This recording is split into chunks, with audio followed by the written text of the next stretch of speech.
votre host, Anthony Cham, vous présente aujourd'hui le message intitulé « Les Israélites, où sont-ils partis ?»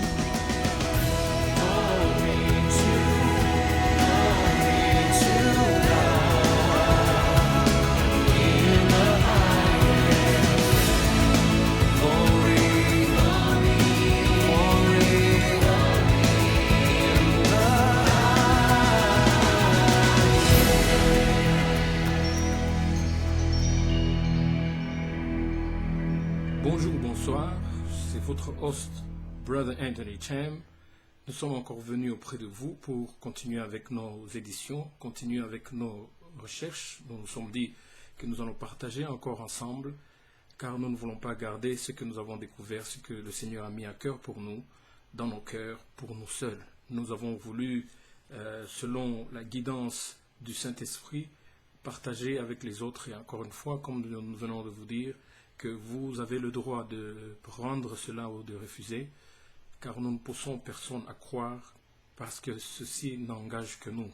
Et nous croyons dans ce que nous disons, et nous vous disons que ce sont des informations qui sont vraies, des révélations qui sont vraies, après beaucoup de prières. Nous allons parler d'un sujet très important que beaucoup de gens se sont toujours posé comme question: qui sont les Israélites et où ils sont partis? Il y a belle lurette avant Jésus-Christ, l'histoire que nous connaissons bien de la libération du peuple israélite en Égypte. Mais avant cela, nous devons vous faire savoir qu'après la création, quand Dieu a vu qu'il y a eu beaucoup de mal qui se suivait sur la terre, il s'est repenti dans son cœur et il a cherché un homme de juste. Il a trouvé Noé. C'est ainsi que Noé, avec ses 3 enfants, ils ont repeuplé le monde.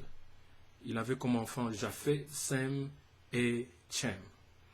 Et vous verrez que parmi ces enfants, il y a Japheth, et on n'a pas beaucoup parlé de la descendance de Japheth, parce qu'on a dit que c'est à partir de lui que les îles des nations ont été peuplées. Et après, on a parlé dans la Bible toujours, dans le livre de Genèse, chapitre 10, vous continuez, vous verrez ce dont on parle, que à partir de Sem, il est le père de tous les Hébreux, parce que c'est à partir de lui que vous verrez la descendance qui commence à venir. Donc 9 générations après la création de la terre est venu Noé, et Dieu a vu qu'en lui qu'il était juste, et il a béni ses enfants. Et encore une fois, parmi ses enfants, nous avons vu la postérité de Sem. 9 générations après est venu Abraham. Nous connaissons tous l'histoire d'Abraham. Il n'a pas eu d'enfant jusqu'à sa vieillesse, et il se sont entendus avec sa femme pour avoir un enfant à côté qu'on appelait Ismaël. Bon, je suis en train d'aller superficiellement parce que nous voulons avoir une idée fraîche afin d'attaquer le vif du sujet. Et après, on a vu que Isaac est venu, c'était l'enfant de la promesse, et quand il a grandi, il s'est marié à Rebecca. Rebecca, c'est une femme qui était vraiment forte, et ils ont eu 2 enfants ensemble. C'était 2 nations qui se battaient dans le ventre de Rebecca quand elle a consulté le Seigneur. Alors, Ésaü est sorti le premier, mais il avait la couleur roux, parce que c'est ce qu'on appelait avant, communément aujourd'hui qu'on appelle la couleur blanche. C'est la couleur que Ésaü avait. Et vous lirez dans le livre de Romains 9, 13, que Dieu haït Ésaü et a aimé Jacob. Mais nous avons voulu entrer en détail pour chercher à savoir pourquoi cela. Parce que nous avons vu que Ésaü n'a pas été béni par son père Isaac. Isaac a béni Jacob. Et de la descendance de Jacob, on a vu tout ce qui s'est perpétré. Et nous venons de vous dire que nous devons comprendre bien l'histoire, et ça s'est passé avant la naissance de Jésus-Christ, et la vente de Joseph a été effectuée, et c'était dans la promesse de Dieu. Joseph, arrivé en Égypte, il a révélé le songe à Pharaon, et ce Pharaon l'a vraiment aimé. Joseph avait demandé que Pharaon a demandé à Joseph que s'il voulait faire venir ses enfants, les membres de sa famille, et Joseph lui a dit qu'il a voulu que sa famille puisse venir. Ils étaient au nombre de 66 quand ils sont entrés. C'était les 12 tribus. Ils ne savaient pas que Joseph était vivant et qu'il était l'un des ministres de Pharaon. Et ils sont restés en Égypte pendant ce moment-là. Mais quand le Pharaon est mort, il y a eu un autre Pharaon qui est venu, et ce Pharaon ne savait pas quel contact, quelle relation ils avaient avec l'ancien Pharaon. Il avait peur de voir ce peuple se multiplier. C'est pour ça qu'il a donné un ordre de tuer les premiers-nés, mais il n'a pas pu, mais il s'est décidé enfin de garder ce peuple-là en esclavage. Ils sont restés en Égypte pendant plus de 400 ans. Est venu le moment où Moïse les a libérés et les a conduits à l'entrée de la terre promise. Quand ils sont arrivés, c'est Josué qui est en fait celui qui a acheminé le peuple dans la terre promise, parce que Dieu avait enlevé Moïse après que Moïse a béni Josué. Alors, le peuple, une fois entré là-bas, vous savez que la promesse de Dieu, c'était il va amener son peuple dans la terre promise où coule le lait et le miel. En ce moment-là, le monde a envié ce coin. Le monde a tellement envié ce coin que il est venu un moment où, je parle maintenant après Jésus-Christ, parce que Jésus-Christ, il est mort à l'an 33, et à l'an 100, c'est son dernier disciple Jean qui est mort après avoir eu cette révélation d'écrire les livres d'Apocalypse, qu'on dit des fois révélation, sur l'île de Patmos. Et après des années, ce n'est qu'au 15e siècle, 16e siècle, qu'il y a eu des organisations qui ont été faites, qui ont été organisées pour aller posséder la terre en Israël. Parce qu'il se disait qu'il y a des choses peut-être qui sont cachées là. Comment est-ce qu'on appelait cette terre la terre où coule le lait et le miel? Parce que la terre était fertile et tout était bien, même jusqu'aujourd'hui. Alors il y a le groupe intellectuel des Allemands, de la Russie et de certaines parties en Europe, en Angleterre, en Italie. Ils ont trouvé des groupes bien précis pour aller dominer cette terre-là, pour aller cultiver cette terre, pour aller explorer la terre. Leur but était de maîtriser la langue.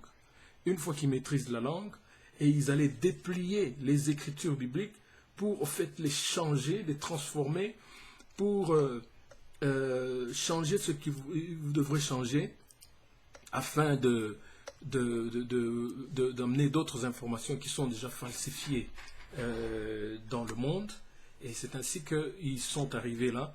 Ils ont étudié la langue et ils ont étudié la langue et ils ont profité le moment de la traduction pour changer les choses, comme ce que j'ai dit. J'étais un peu distrait, mais enfin nous continuons. Et ils ont trouvé qu'il y avait beaucoup de secrets dans la Bible. Il ne fallait pas que les gens puissent connaître la vérité, que Dieu a créé l'homme noir. Tout ça, c'est le peuple, la descendance d'Ésaü, parce qu'Ésaü, on l'appelait Édom. Et on dit qu'Ésaü, c'est le père de l'Empire romain. C'est lui, au fait, qui a donné naissance à toute l'Europe. Bon, ils ont eu à descendre parce qu'ils étaient, au fait, jaloux. Et vous savez bien que toutes les œuvres qui se passent comme ça, c'est toujours l'ennemi qui est à côté, à cause de la revanche qu'ils avaient contre son frère Jacob. Ésaü était fâché juste quand Isaac était né, et Ésaü voulait se venger par un moyen ou un autre. C'est pour ça que sa descendance a continué avec cette guerre-là, cette haine qu'il avait envers la génération de Jacob et ainsi de suite, et de tous les enfants de la tribu d'Israël. Et en ce moment-là, ils ont cherché à traduire la Bible et ils ont enlevé les choses. L'exemple que je veux vous dire, c'est quand vous regardez le livre d'Ecclésiaste. Après nos découvertes, nous avons vu que le livre d'Ecclésiaste a au moins 30 chapitres. Mais dans les traductions Louis II et d'autres nouvelles Bibles que nous ne voyons que quelques 9 chapitres ou 10 chapitres dans ce livre. C'est une preuve pour vous montrer qu'ils ont changé un peu le tout. Ils sont arrivés au nom de Yahshua et Yahweh. Ils se sont dit que ces deux noms étaient trop saints, que ça dérangeait même leur travail, leur mission diabolique qu'ils avaient d'éliminer la carte des Israélites, d'éliminer tous les Israélites en ce moment. La preuve que je vais vous dire, c'est que si vous lisez le livre de Cantique des Cantiques, le premier chapitre, à partir du verset 5, vous verrez que c'est la présence des Noirs qui était là. Quand on dit que je suis belle, je suis noire, fille de Jérusalem. Donc, c'est-à-dire que les Hébreux étaient tous des Noirs. Et nous allons entrer en détail dans nos émissions ultérieures. Dans nos messages qui viendront, on vous dira certaines vérités que nous avons trouvées qui étaient totalement cachées et dont il faut que nous puissions connaître afin que nous puissions découvrir nos valeurs à nous qui sommes des Noirs, pour ne pas être trop ignorants à ce niveau-ci et prendre d'autres gens comme des dieux alors qu'ils ne le sont pas. Ils ont déplié la Bible. Et après, quand ils ont su ça, ils ont retiré le nom de Yahweh, le nom de Yahshua, pour remplacer ça par Seigneur, par d'autres noms qui ont une bassesse de valeur, et ils ont mis ça dans la Bible. Et pour que ces mots-là ne puissent pas avoir ce pouvoir-là original, le pouvoir des Hébreux même. L'exemple, c'est que les Hébreux, en ce moment, tout noirs qu'ils étaient, avaient cette capacité de parler avec Dieu. Parmi eux, vous allez voir qu'il y a Moïse. Moïse, il parlait avec Dieu comme on parle à un ami. Il y a Jean-Baptiste. Il y a qui ça? Jésus-Christ. Donc les gens ne veulent pas savoir que Jésus-Christ était noir, et pourtant il était noir. Quand Jésus-Christ a été sérieusement tabassé, mais c'est parce que la descendance d'Ésaü, qui est le roi de l'Empire romain et de toute l'Europe, qui est le père de l'Empire romain et de toute l'Europe, cet esprit-là est resté dans la descendance pour se venger contre la tribu, la génération d'Israël. C'est pour ça qu'ils sont acharnés à Jésus-Christ et ils l'ont tabassé de cette façon-là, parce qu'ils étaient tous des Romains et Jésus-Christ était un Hébreu. Il était noir. C'est pour ça qu'on l'a tapé de cette façon-là. Ça, c'est en guise on a mis ça entre parenthèses pour vous faire savoir cela. Qu'ils avaient une haine de le taper de cette façon et de l'appeler des noms blasphémateurs, tout ce qu'ils devaient appeler, parce qu'ils avaient une haine. Ils ne pouvaient pas croire que c'est lui qui est le Seigneur, comme il était noir. Mais nous, ça nous importe peu que Jésus-Christ soit noir ou pas. Nous voyons l'esprit qui était en lui et nous ne cherchons pas à être racistes, mais nous voulons seulement dire la vérité sur ce qui a été caché. C'est ça notre mission dans notre ministère. C'est de déplier la vérité, certaines vérités qui étaient cachées. Quand ils ont eu à déplier la Bible, à maîtriser la langue, à conquérir la terre israélite, ils ont commencé maintenant à massacrer les Noirs qui étaient en Israël. Et ces Noirs qui étaient en Israël, nous voyons, ils n'étaient tout autre que le peuple hébreu. Ce peuple hébreu, nous voyons, qui sont venus de Juda, de Benjamin, de Lévi, d'Éphraïm, de Manassé, de Siméon, de Zabulon, de Gad, de Ruben, d'Acher, d'Isaacar, de Nephtali. Ils les ont mis dehors. Ils ont massacré beaucoup, ils ont tué beaucoup de Noirs.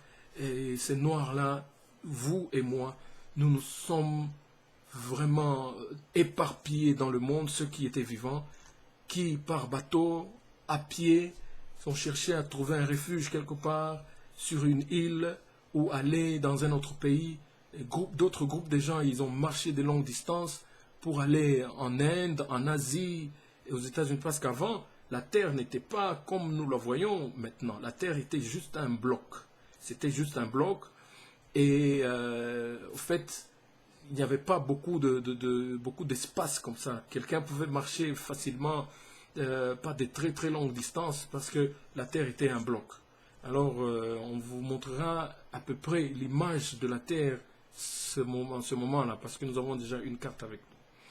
Et quand ils ont fait cela, je vous dis, mes frères et sœurs, ils ont éparpillé le peuple hébreu. Le peuple hébreu, le peuple israélite, ils ont été dans la diaspora maintenant. Et ce peuple, c'est qui? Ce peuple, c'est vous et moi. Vous devez savoir là où vous êtes, que vous êtes des Israélites. Regardez par vos noms, vous êtes des Israélites. Et il faut accepter cela avec tout cœur, que nos mentales ont été totalement lavées, sérieusement lavées, à tel point que nous avons perdu nos identités. Parce que le diable, la première chose qu'il a attaquée dans le jardin d'Éden, c'était l'identité. Il a voulu tromper Adam et Ève en disant, qui vous a dit que si vous ne mangez pas de ce fruit, vous ne serez pas comme des dieux. Alors qu'ils étaient déjà des dieux. Mais en goûtant ce fruit, vous avez vu les conséquences qui sont venues. Donc, c'est-à-dire que tous les Noirs, partout où vous êtes venus d'Israël. Et tous ceux qui sont en train de conquérir l'Israël, ce sont les groupes des intellectuels que nous avons dit, de la descendance d'Ésaü, qui voulaient se venger du temps de Jacob, quand Jacob avait été béni. Et ils ont voulu conquérir cette terre, parce qu'ils enviaient cette terre qui était fertile, là où coulait le lait et le miel, et ils voulaient posséder carrément cette terre. Et d'autres juifs, au fait, d'autres soi-disant juifs, comme ce qu'on nous dit dans la Bible, je veux vous lire dans le livre de l'Apocalypse. Ce n'est pas moi qui l'ai inventé, nous allons lire dans le livre d'Apocalypse, à partir du au troisième chapitre, à partir du 8e verset. Je connais tes œuvres. Voici parce que tu as peu de puissance et que tu as gardé ma parole et que tu n'as pas renié mon nom, j'ai mis devant toi une porte ouverte que personne ne peut fermer. Voici, je te donne ceux de la synagogue de Satan, qui se disent juifs et ne le sont pas, mais ils mentent. Voici, je les ferai venir se prosterner à tes pieds et connaître que je t'ai aimé. Ça, c'est Dieu qui parle aux Israélites, que les Juifs que nous voyons aujourd'hui, c'est eux qui ont orchestré les choses pour flouer un peu l'image même de l'Égypte, l'image même du Maroc, l'image même de l'Afrique du Nord, pour que nous puissions croire que c'est une Afrique blanche, alors que c'est eux qui ont fait ça. Parce que les enfants de Cham ont gagné ce nord d'Afrique. Et vous verrez que parmi les descendants de Cham, il y a Cush. Cush, ça veut dire Éthiopie. Et il y a Israël. Misraïm, ça veut dire Égypte. Donc ce sont ces enfants-là qui sont venus s'installer. Et les enfants de Cham qui sont venus s'installer. Ils sont venus s'installer là-bas.